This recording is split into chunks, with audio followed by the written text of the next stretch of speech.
Hey, how's it going, everyone? GC Performance here, back with another video. Today I have for you guys a interesting video. I have the differences between a road bike and a performance hybrid.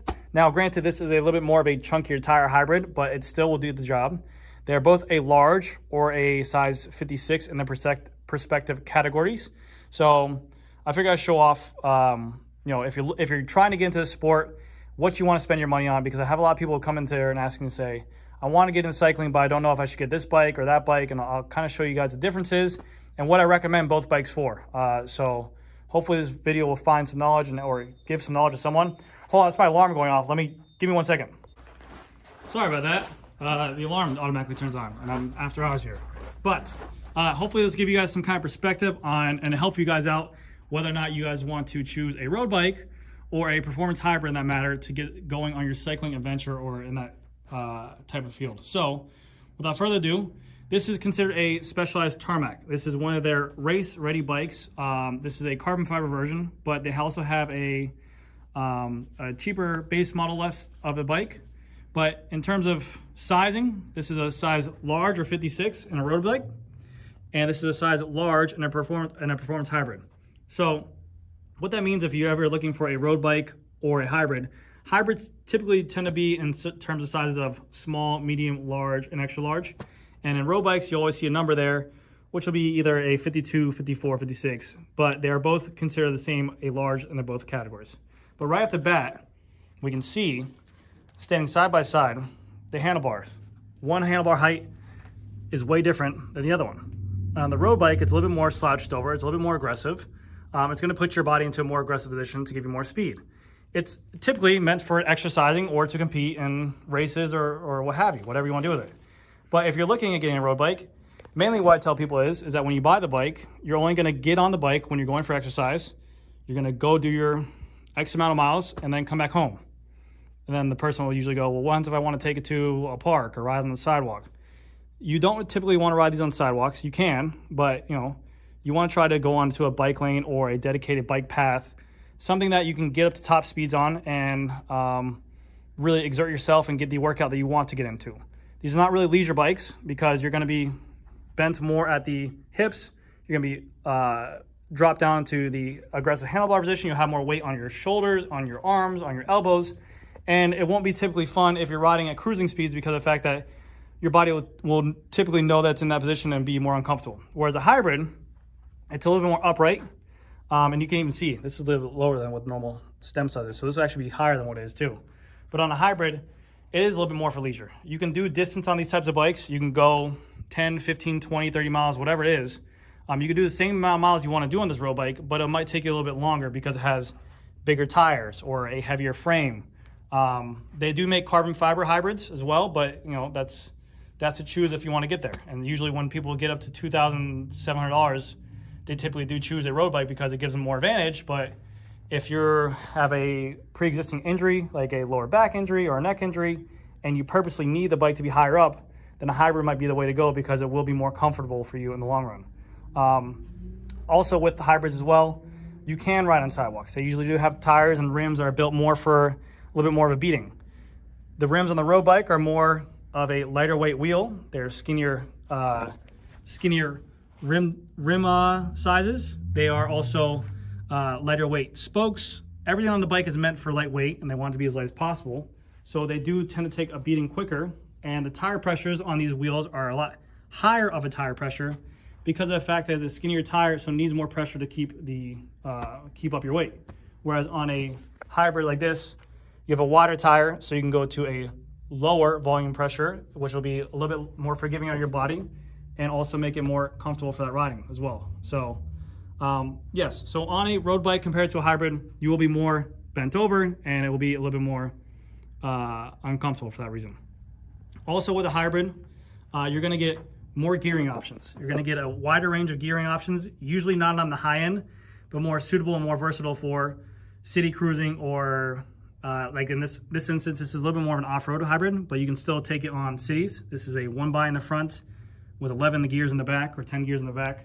So they're going to give you a wider range of gearing set for if you want to go not an extreme high, but like pretty decent high and a pretty decent low. Whereas this gearing on this road bike is meant for like high speeds. Like you can see the chainring difference. The chainring difference on here, this is a 48 tooth, that's a 42 tooth.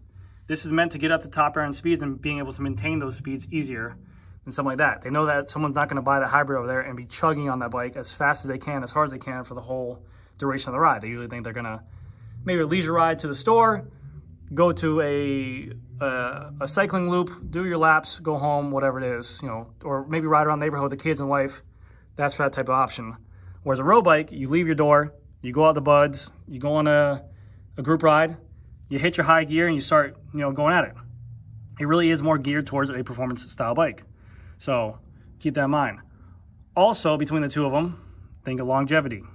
Parts on these road bikes are going to wear out a little bit faster and a little bit quicker because of the fact that they're a lighter weight material. They're usually more brittle because they're lighter. The parts, you know, just the parts in general will wear out a little bit quicker compared to some of the parts on a heavier bike because of the fact that they're more robust and they have more material and they're meant to last long and for kids to knock them over and scratch them and stuff like that. So if you're not the best with maintaining your stuff, I guess that's the best way to put it. If you're not the best with maintaining your stuff and you're just kind of looking, again, for maybe a once in a while bike, every 2 or 3 week bike, or maybe one ride a day with the kids around the neighborhood, a hybrid will be more suited. This bike will be like dedicated, like, hey, I like to work out a lot. I like a workout routine. I want to implement this into my workout style. This will maybe be my leg day. And I want something that won't limit me to what I can do. So you'll have a better option of a road bike again. So that is pretty good. All right, and so the next thing I want to talk about is the handlebar positioning. So you can kind of see hybrid has a flat style handlebar. Road bike have a drop down handlebar. What this means is hand positioning. You have more stability and more control. This is something you're more normal and used to. This is probably what you grew up on when you were a kid. A flat bar handle bike with a brake that you have right here at your fingertips at all times. You feel more comfortable with it. It's something that you're mentally used to, and this is what you think of when you think of a bike. Drop down handlebars are a little bit different. You keep your hands here, and when you ride on these type of bikes, actually, let me go to a different camera view. Hold on a second. When you ride on these type of bikes, they have a skinnier tire. So automatically you think that you don't have as much traction. These bikes have plenty of traction. They get used to it. Your body gets used to it. Your brain gets used to it. But at first, when you first get on it, it's a little bit sketchy. It feels a little bit weird. Everything gets used to it. But you only have a brake position here. See, I can reach down and touch my brakes there. But you have 3 different hand positions. You have your hoods, your tops, or your flats. But you don't have access to your brakes or your gears. So keep that in mind. This is where your body wants to go if you're starting off on the road bike. But you don't have any brakes here. And also you have your drops, which you can kind of access here if you're very aggressive. But again, you know, this, keep that in mind. So it's something you have to really figure out if you want to be more comfortable with, or again, this would be a full-on exercising position. Whereas this, you can have a little bit more stability on sidewalks. You get better control. A wider handlebar will kind of help you out with, you know, navigating on a narrow road or a narrow sidewalk, or maybe you have really crappy roads where you live at with like uneven terrain. A wider handlebar will kind of help you out with that. The more bike skill you get, the more time on the bike and saddle, you'll get more comfortable with a skinnier tire and skinnier bars and more narrow bars.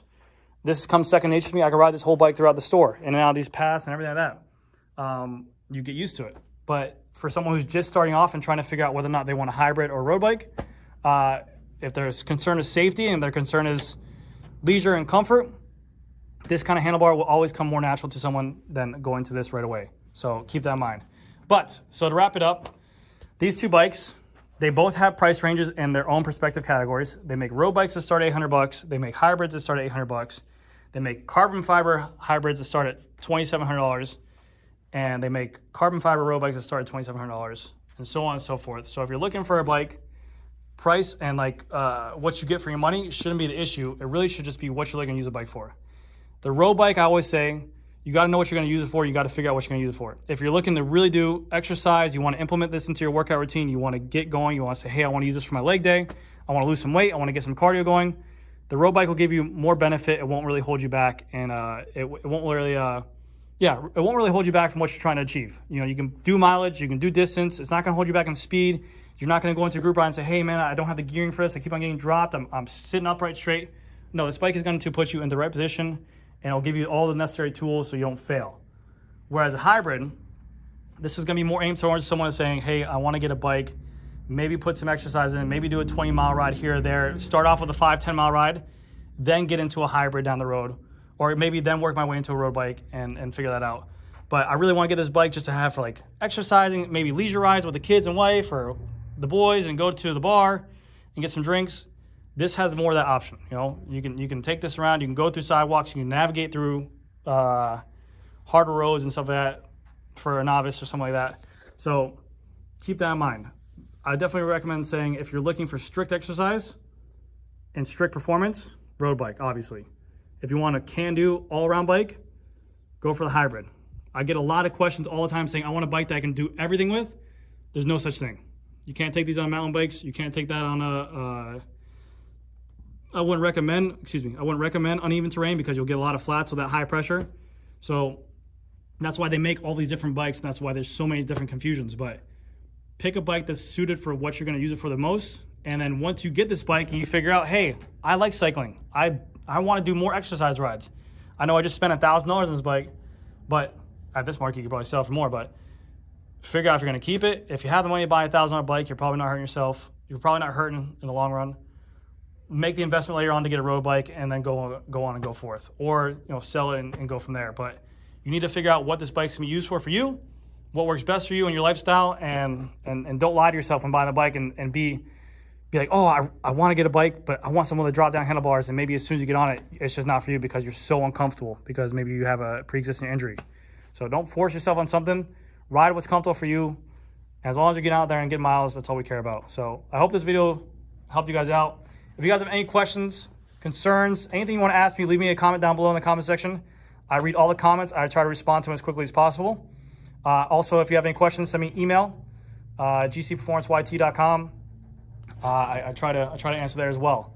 But I thank you guys again for all these videos. I will be having an 18,000 subscriber giveaway coming up soon, and also a 20,000 subscriber giveaway coming up soon, where you could probably win, not that bike, but no, I'm gonna be doing maybe like a shoe or a helmet giveaway, maybe some wheels. Who knows? We'll figure it out. But hopefully you guys found this this video informing. And like I said, any questions, you let me know. And hopefully you guys enjoyed. Thank you guys again so much. I'll see you guys in the next video.